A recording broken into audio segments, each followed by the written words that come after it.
amis, j'espère que vous allez bien. Je suis contente de vous retrouver aujourd'hui pour vous faire une présentation de tarot, un tarot que j'ai depuis peut-être le 16-18 août, et j'avais trop hâte de vous le présenter, mais je voulais vraiment attendre à septembre, parce que je trouvais que c'était mieux, dans le sens où on était tous revenus de vacances, et puis surtout, vous allez voir, c'est un tarot qui pour moi a des couleurs vraiment d'automne. On peut s'en servir à toutes les saisons, bien sûr, mais j'avais trop envie d'attendre l'automne pour vous le présenter. Et je vais faire une petite aparté avant de commencer la vidéo et de vous présenter le jeu. Je suis désolée, ça tape sur la table, du coup ça tremblote. Hop. Vous allez être étonnés, mais je vais vous présenter un jeu qui a été fait avec l'intelligence artificielle. Excusez-moi, il y a mon chat qui fait des siennes. Voilà. Donc oui, avec l'intelligence artificielle. Et oui, bah oui, c'est pas non plus va des rétros, hein, l'intelligence artificielle. Moi, j'avoue que je suis pas pour, surtout quand c'est utilisé à l'excès, et puis quand tous les jeux se ressemblent, et quand ça coûte une blinde, et quand il y a du vol derrière tout ça, non, je suis pas pour. Je vous en ai déjà parlé dans une vidéo.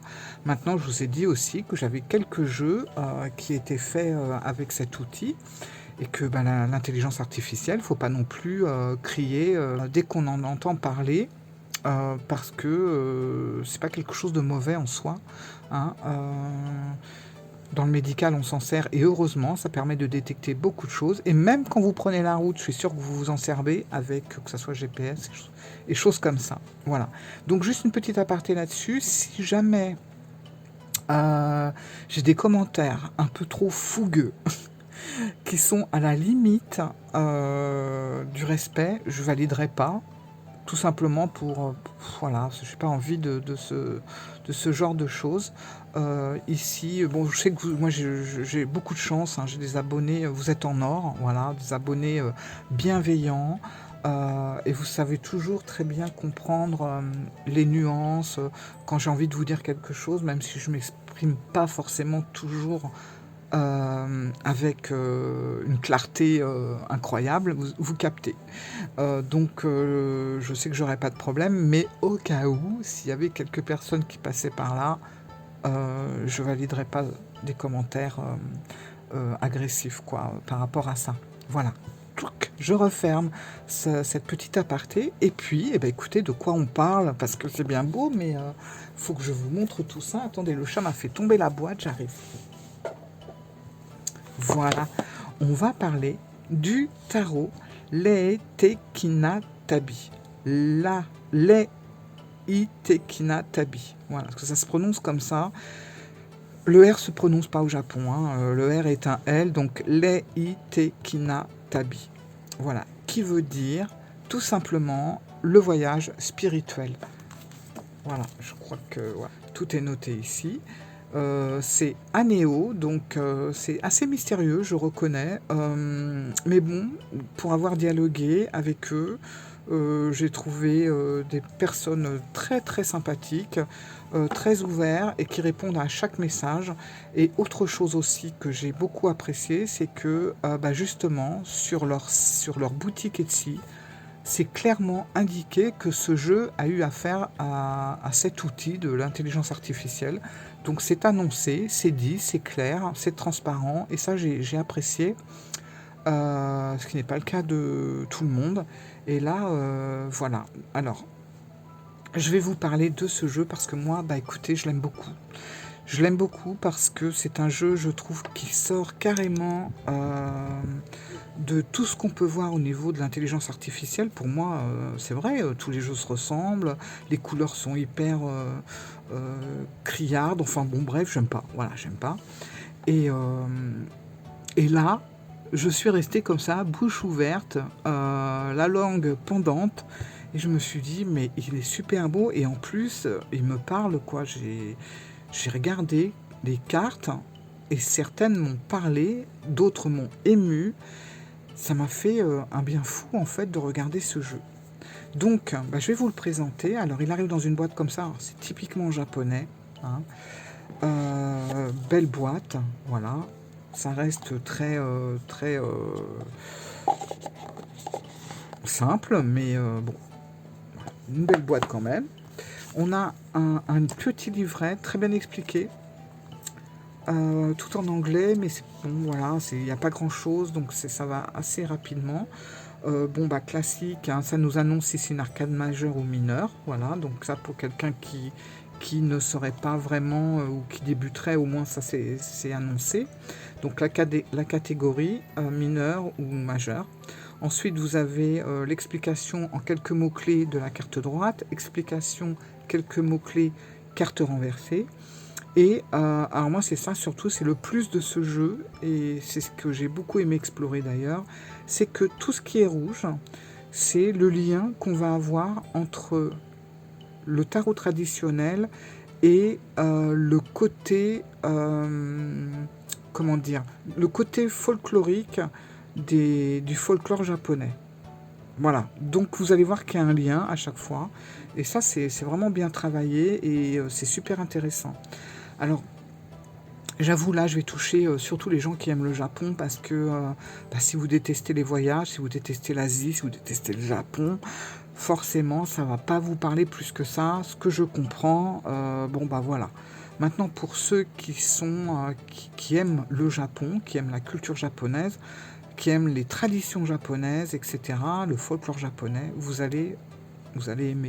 Ah oui, autre chose, je ferme déjà le bouquin. En fait, à la fin, vous avez cette page. Donc, je trouve ça génial. Vous avez en japonais ce qui a marqué sur les cartes. Donc, vous avez les majeurs, les arcanes majeures. Donc, c'est marqué ça sur les arcanes majeures pour vous repérer que c'est les arcanes majeures. Ensuite, pour les cartes de la suite des bâtons, vous avez ça. Sur la carte des coupes, vous avez ça. Sur la carte des épées, c'est ça. Et sur la carte des bâtons, c'est ça. Parce que des fois, c'est pas... C'est vrai que, vous allez voir, il suit très bien le Rider-Waite, mais des fois, ça saute pas aux yeux tout de suite, surtout quand on vient d'acquérir le jeu. Moi, je pense que bah, c'est même sûr, après 3-4 utilisations, c'est bon, les cartes on les connaît, on a, vous savez, une sympathie qui se crée avec les personnages, etc. Donc il n'y a plus de soucis, mais au début, on peut avoir des petits doutes. Moi je sais que ça m'est arrivé sur une carte d'épée. Bon, bah, j'ai regardé, et effectivement, c'était bien les épées et pas les bâtons. Je confondais un petit peu. Pour les pentacles, c'est assez facile, vous voyez, ça se ressemble beaucoup, les trois petits symboles. Voilà. Donc, je vais vous présenter le tarot, hop, qui est là. Alors, déjà, attends, parce qu'il y a mon chat qui veut absolument monter sur l'ordi, c'est horrible. Alors déjà, superbe, enfin moi j'adore la qualité. Qualité de carte, carte souple mais pas fine. Et carte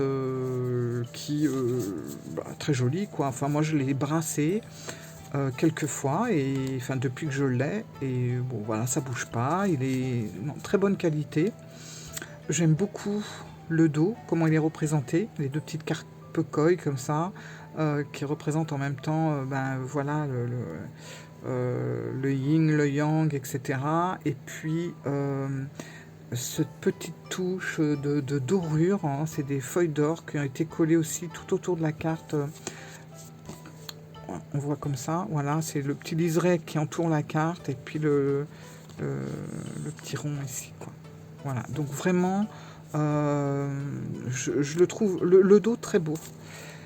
Tranche neutre, heureusement, parce que sinon on s'aurait fait un peu kitsch de nous mettre du doré sur les tranches.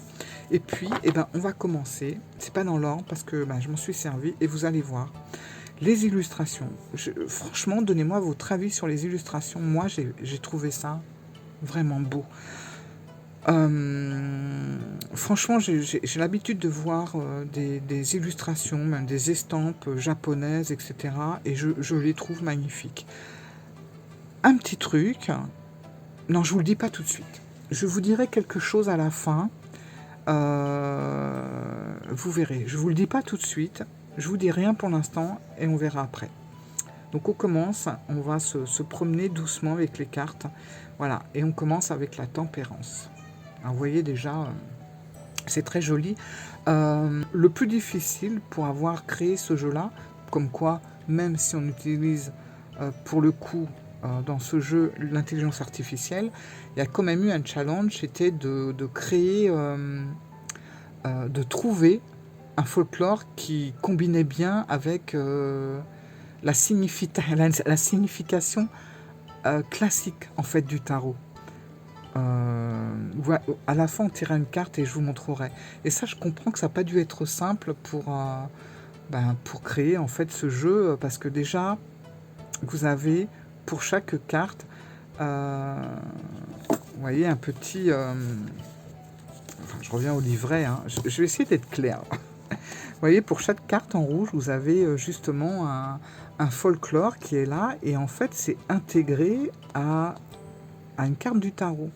Et en fait, il faut que ça soit en lien avec cette carte du tarot. Si on inclut quelque chose qui n'a aucun sens avec la carte, je ne vois pas l'intérêt. Mais chaque folklore ici a un lien incroyable avec le tarot. Et c'est ça qui est magique. Et c'est ce côté-là aussi qui est hyper intéressant à explorer.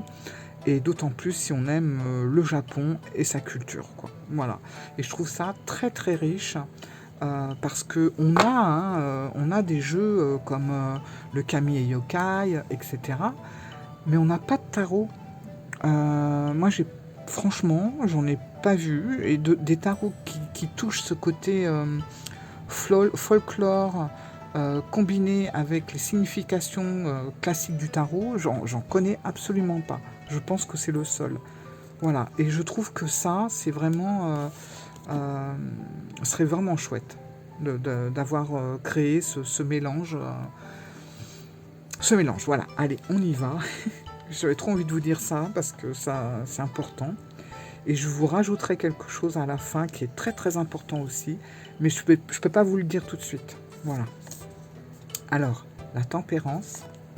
Vous allez voir, les dessins sont magiques. L'étoile. Regardez l'ermite. Non mais... voilà quoi. Voilà, ça fait partie d'une des cartes souvenirs pour moi. J'ai une photo. Bon, je vais pas la mettre parce que c'est une photo personnelle, mais c'est carrément la même structure, le même décor. Donc là, on est avec le 10 de Pentacle. Donc vous voyez, vous avez le chiffre romain ici. Vous avez sur les cartes majeures et sur les cartes de cours le nom. Par contre, pour les suites, vous n'avez pas le nom. Donc parfois, c'est vrai que ça peut demander un petit travail. Bon, là, on voit qu'il y a des pentacles, ça va, mais des fois, il n'y a pas. Donc, vous pouvez vous référer à ce qu'il y a de marqué ici, parce que ce qu'il y a de marqué ici, c'est justement les explications que vous avez là pour vous repérer. Voilà. Alors, le diable, il fait flipper. Donc vous voyez là par exemple, on est avec les bâtons et on est avec le 9 de bâton.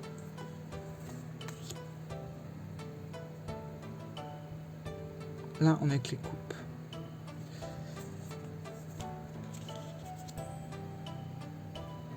Cinq d'épée. C'est vraiment...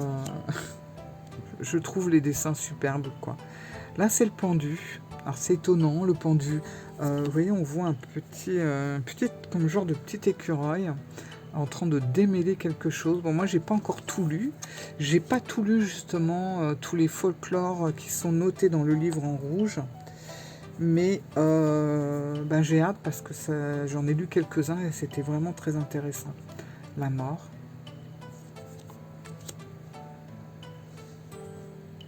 La justice. Vous voyez, on a la balance. Le fou, j'adore le fou.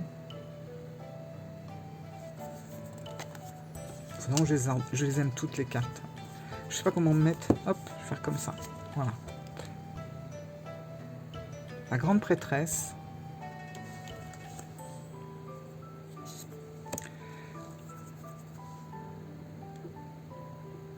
Donc là, on est avec le page de Pentacle. Alors, tous les pages, vous allez voir, sont des enfants.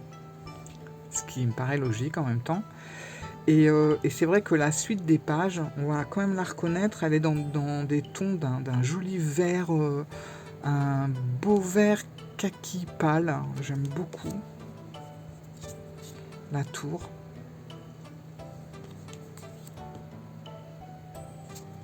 Là, on reconnaît hein, le 6 de Pentacle. Vous voyez le personnage qui donne les pièces comme ça. Faut un petit temps, hein, faut un petit temps d'adaptation parce que c'est pas toujours évident sur certaines cartes. Mais c'est tellement riche, franchement. Donc là, vous voyez, on est avec le 7 d'épée. Alors attendez, je regarde, mais parfois je me trompe. Ouais, c'est ça. La reine d'épée. Voilà, donc là on a la neige, hein, le côté froid. Le 2 de Pentacle, j'aime beaucoup. Le 3 de Pentacle. La force.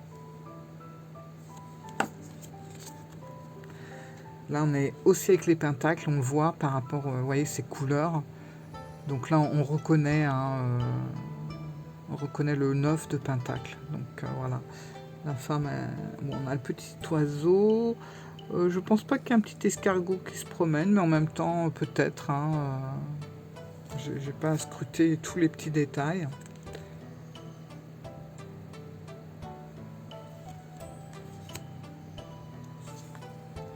Celle-là, elle est très particulière pour un 4 d'épée.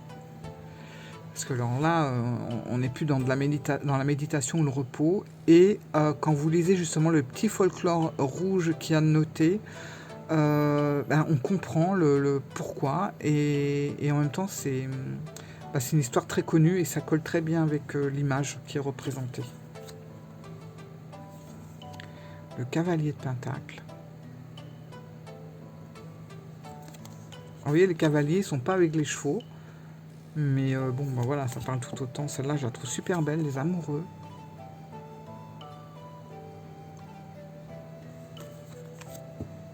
Jugement.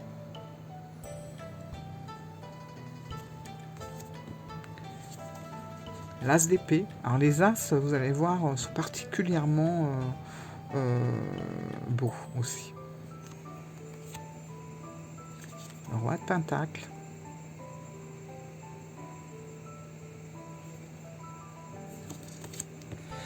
Le 2 de bâton. 2 et 3 de bâton, mes cartes préférées. J'aime beaucoup la perspective là sur l'horizon. Cavalier de coupe.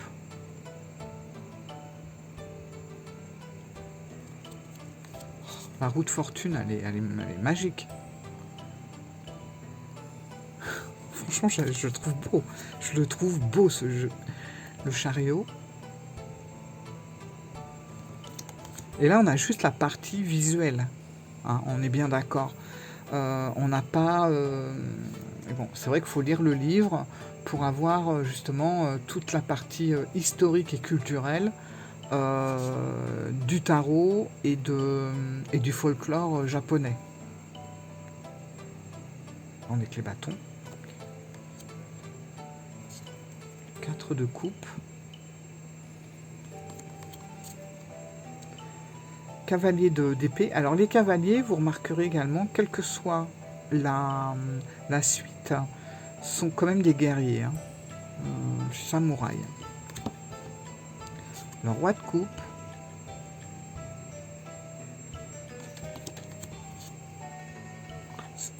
Celle-là aussi, elle est superbe. Celle-là aussi d'ailleurs. Magnifique.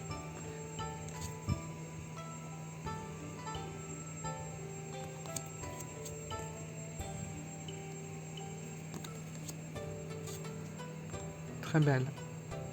elles sont toutes belles. Voilà, je peux le dire à chaque fois.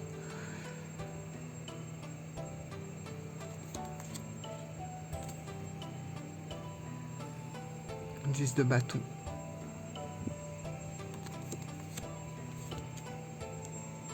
Le roi d'épée.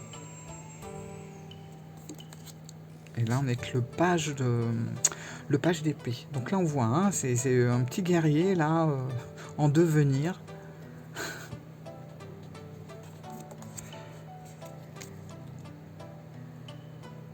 Jet de coupe. La reine de bâton. Alors celle-là, je crois que c'est une de mes cartes préférées. Le monde.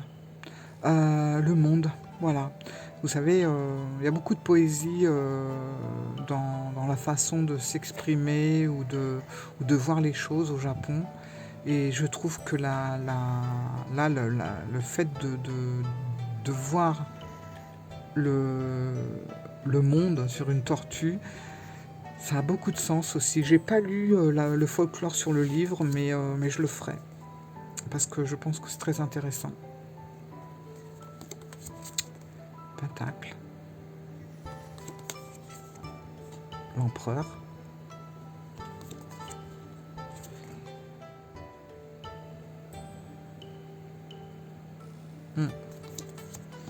L'as de coupe.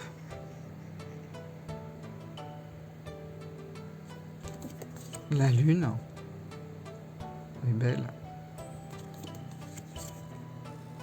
Le roi de bâton.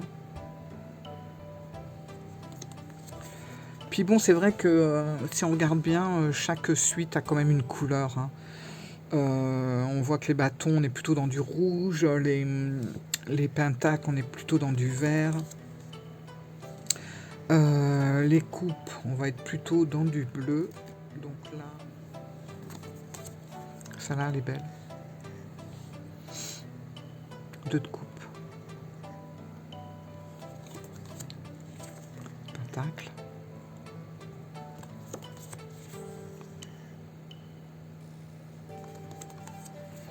Celle-là aussi, j'aime beaucoup l'as de bâton. J'aime les couleurs et j'aime le dessin. Très belle. Le petit page de bâton. Sur de lui, déjà. Avec les épées. La reine de coupe.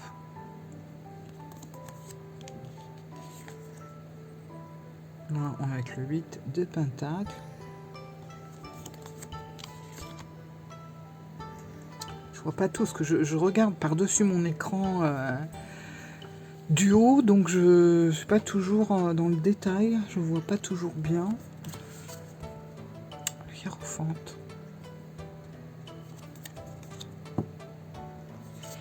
Le 3 d'épée.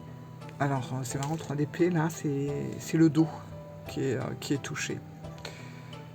Et on est peut-être plus sur le côté déshonneur, etc., je pense. Ah là, elle est belle cette carte aussi. Vous savez, c'est la carte nostalgie, souvenir, passé, etc. Une carte. Le petit page de coupe.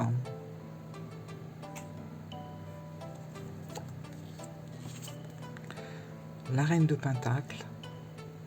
Je ne suis pas trop vite, sinon la caméra elle fait pas la mise au point, j'ai l'impression. Le soleil.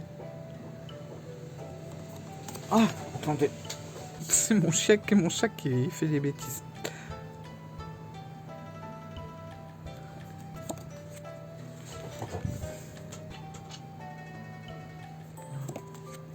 Celle-là, on la reconnaît aussi. Hein.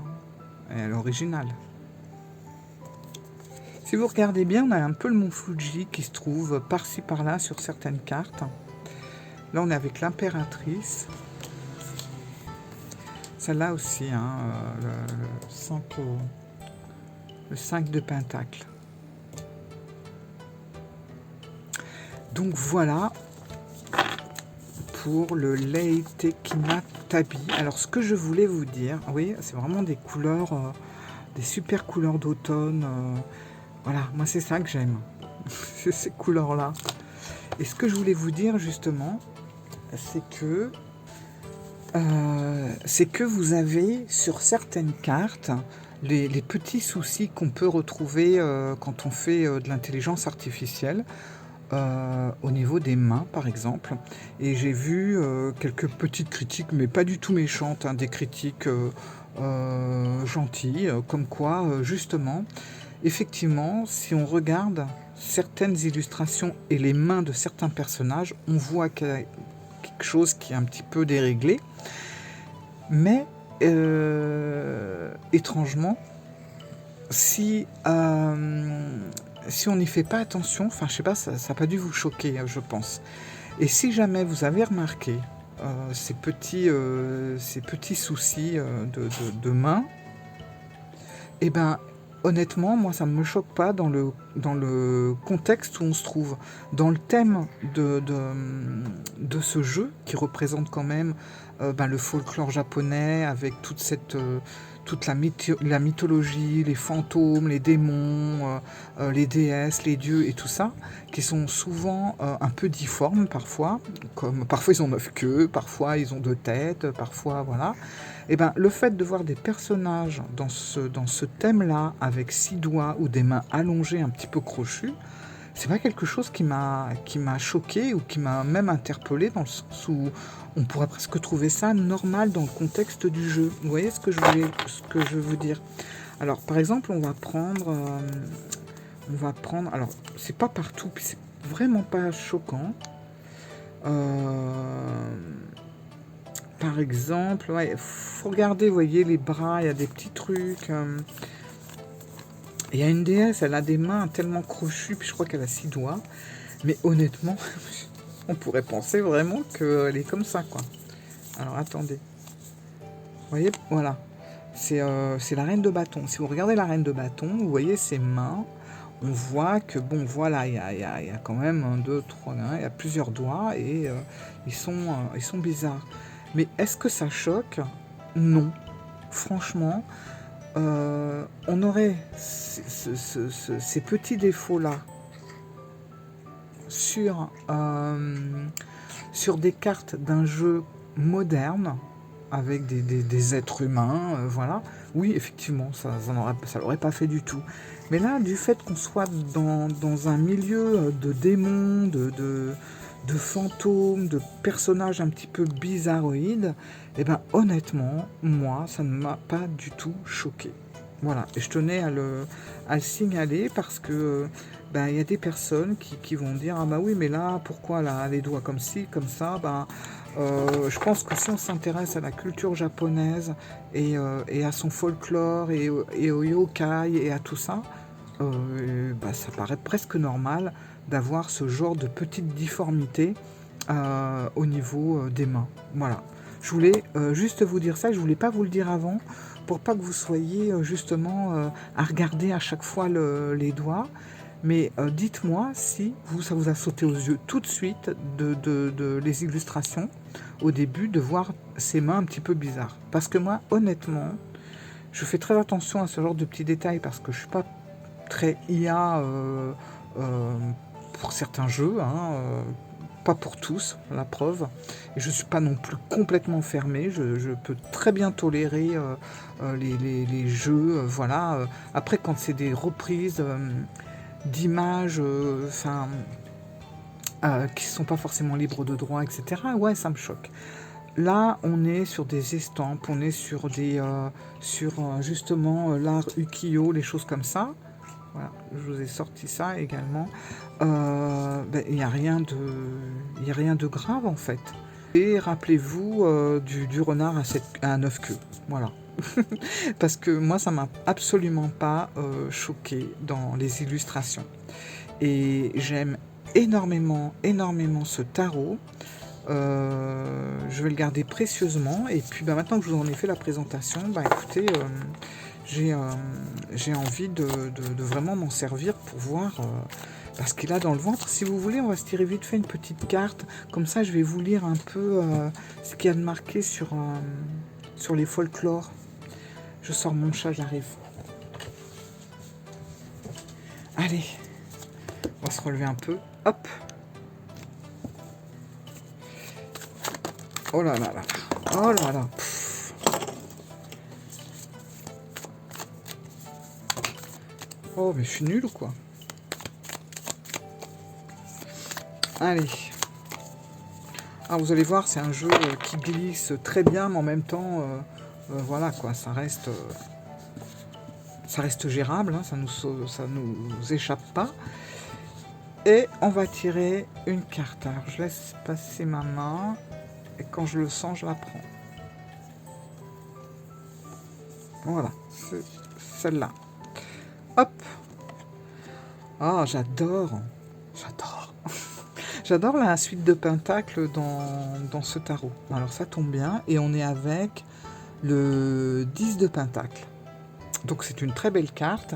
Je vais vous lire ce qu'il y a de marqué dans le livre. Comme ça va vous donner un petit peu une idée de ce que raconte. Surtout au niveau du folklore. Parce que je pense que tout le reste au niveau du 10 de pentacles... voilà quoi, ça change pas de n'importe quel tarot. Voilà, alors 10 de pentacle, vous voyez, tout est là.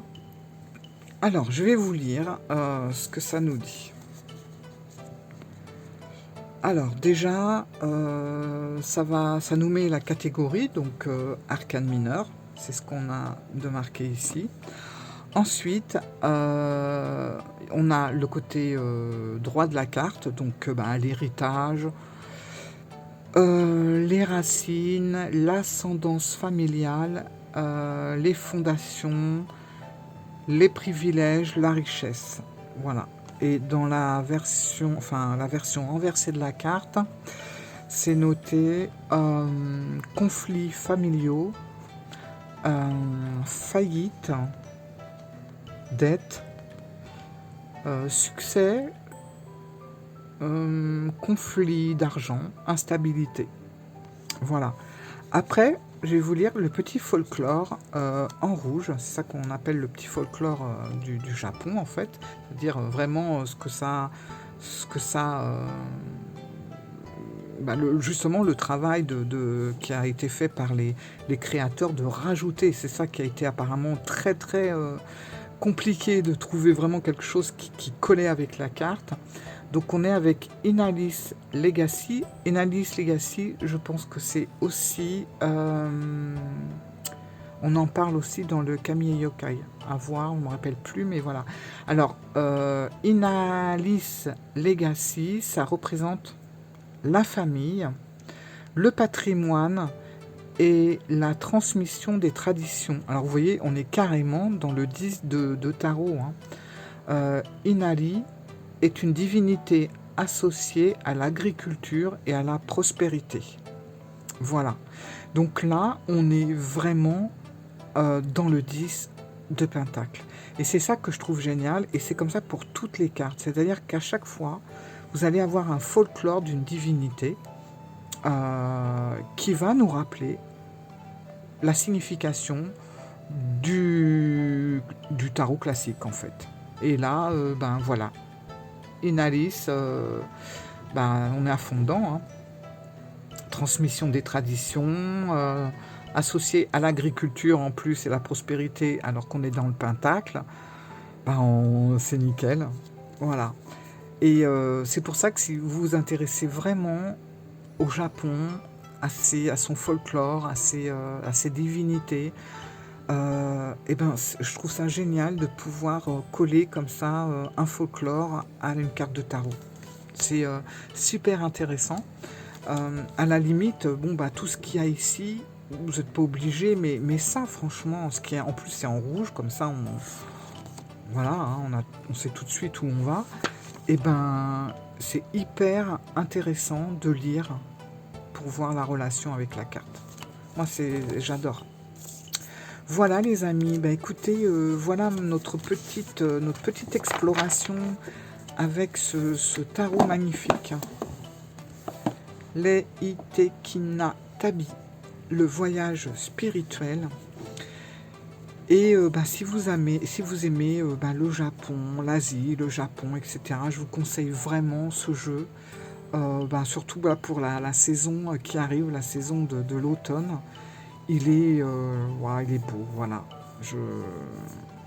Et puis, bah, surtout, il est unique en son genre, en tout cas. Il est construit d'une façon... bah, il n'y en a pas deux. Donc, même pour les gens qui collectionnent. Pour moi, c'est un jeu de collection, honnêtement. Voilà. Tout simplement, c'est un jeu de collection. Même si vous voulez pas faire de tirage avec, ben, quand on est collectionneur, avoir ce jeu-là, c'est, ça fait partie du truc, quoi. Ça fait partie du jeu. Voilà, mes amis. Eh bien, écoutez, j'attends vraiment, je suis curieuse d'avoir vos commentaires. Parce que là, on touche quelque chose qui est un petit peu différent de tout le reste.